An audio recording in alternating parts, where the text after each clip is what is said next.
c'est incroyable, c'est beau. Abidjan est joli, la Côte d'Ivoire est belle, Grand Bassam est beau. Je suis choqué mes nuages. Salam alaikum gay, Nagadef, Yansidjam, Mansidjam Bouba. Aujourd'hui, je vais visiter l'une des plus vieilles villes de la Côte d'Ivoire que j'ai nommée Grand Bassam. Il faut savoir que cette ville a été la première capitale de la Côte d'Ivoire. Du coup, on pourra voir des choses ici qu'on ne pourra pas voir ailleurs. Et ce qui fait la ressemblance avec la ville de l'île de Gorée au Sénégal, c'est que ici aussi ça a été un tournant majeur pour la colonisation. Et tu vas trouver ici des églises. La première église implantée en Côte d'Ivoire se trouve ici à Grand Bassam. Je vais vous montrer. Mais pour tout d'abord, regardez la voie au fait. J'ai l'impression que Grand Bassam, il y a un problème de route. C'est le seul souci qui est là. C'est un problème, il y a un problème de route. Et là, c'est le palais, le premier palais. Parce qu'il faut savoir qu'il y a 2 rois ici à Grand Bassam, d'après ce qu'on m'a dit. Donc, on a dépassé le premier palais. Ce qui fait aussi la beauté de cette ville, c'est qu'elle entre la modernité et l'ancienneté. Ça, ce sont des bâtisses nouvelles. Et là-bas aussi, on a des maisons qui datent de l'époque coloniale. Là, il y a des touristes qui sont là, comme à Dakar, en fait, les touristes blancs qui sont venus pour visiter. Et le ciel était incroyable. Il faut savoir qu'en Côte d'Ivoire, le climat est capricieux. Le climat est très capricieux. Il peut y avoir du soleil maintenant et bim, après la pluie. Et là, on partait vers le pont des dames qui se sont battues pour libérer leurs maris. En fait, les femmes qui ont marché. Vous avez tous entendu l'histoire.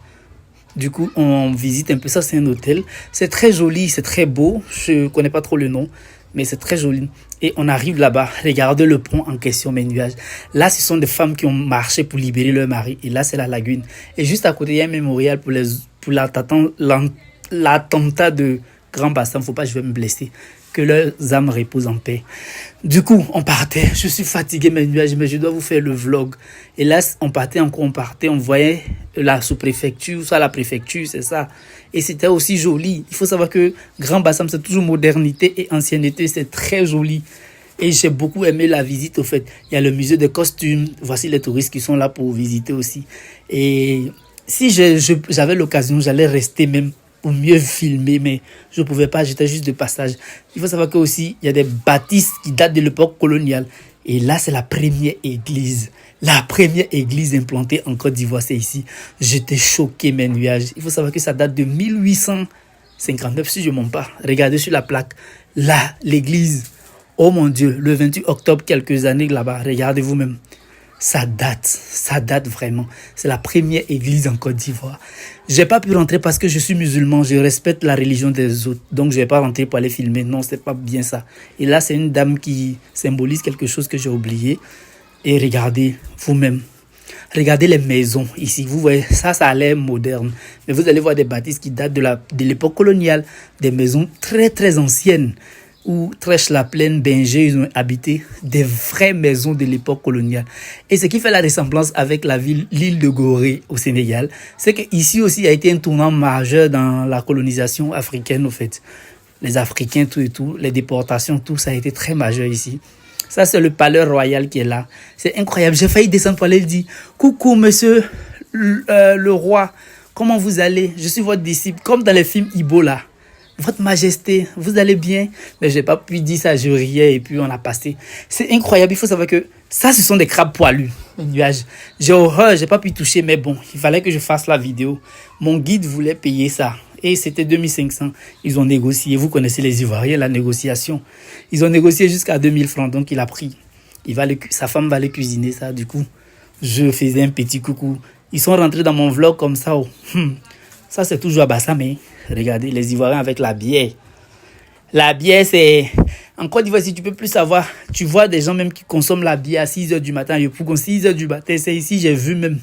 Et là, on a vu des porcs ou des porcs quoi, je sais plus. Regardez, qui sont là prendre leur bain. J'avais peur, je voulais même pas que ça me touche. J'ai peur de ça, en fait. Mais bon, on dit, ils font rien. Donc, ils sont là prendre leur bain. Et moi aussi, je suis là filmé.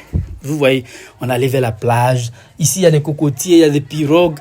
Ça me rappelle un peu Dakar, non? Ça me rappelle beaucoup Dakar, surtout Ngo, là. Ça me rappelle les pirogues, là, ça me rappelle les pirogues de Ngo. Et là, on repartait. En même temps, le ciel a commencé à se noir. Voilà, le ciel est devenu noir. Regardez la maison.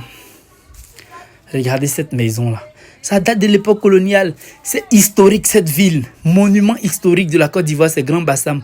Et je pense que le gouvernement ou soit les autorités en place doivent voir les histoires de route là. Parce que ça nous a beaucoup fatigué avec la pluie là-bas.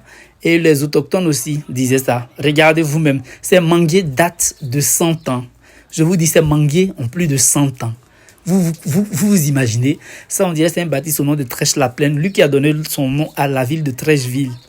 C'est ça. Donc, je pense que c'est ça. Si je ne mens pas, on repartait regarder la lagune. Il a commencé à pleuvoir en même temps. Le climat en Côte d'Ivoire est très capricieux. Vous voyez, tantôt il fait beau et puis nous sommes dans une période de pluie. Tantôt il fait beau, tantôt il pleut. Vous voyez. Du coup, on rentrait à la maison. La personne partait me déposer. Mes nuages, j'ai passé une journée incroyable, découverte. La personne m'a tout expliqué, la nourriture, tout. Je ne peux pas tout vous filmer. Vous voyez que le vlog est long, non? Je ne peux pas tout vous filmer. Le vlog est très long. Mais j'ai dû couper en 6 minutes. Tellement que le vlog était bien. J'ai bien mangé. J'étais choqué. Je voyais les images passer encore dans ma tête. Du coup, j'étais là. J'étais dans le rêve. Je voulais même venir vivre ici. Mais bon, c'est la vie. Hein. Il faut que je rentre chez moi. Et là, je vais vous montrer cette cité-là. C'est une nouvelle cité, habitée maintenant, à la sortie de Grand Bassam. Pour ceux qui connaissent Grand Bassam, vous avez déjà vu ça. C'est incroyable. C'est magnifique. C'est magique. Féerique même, on va le dire. En tout cas, merci pour cette journée, mon guide. Et ça, c'est Gonzague. Je rentrais vers Port-Boué pour pouvoir aller à la maison. Du coup, à plus tard, mes nuages. Attendez, je vais me blesser aujourd'hui. À plus tard, mes nuages, pour une autre story time. J'espère que vous allez bien. Moi, ça va très bien même.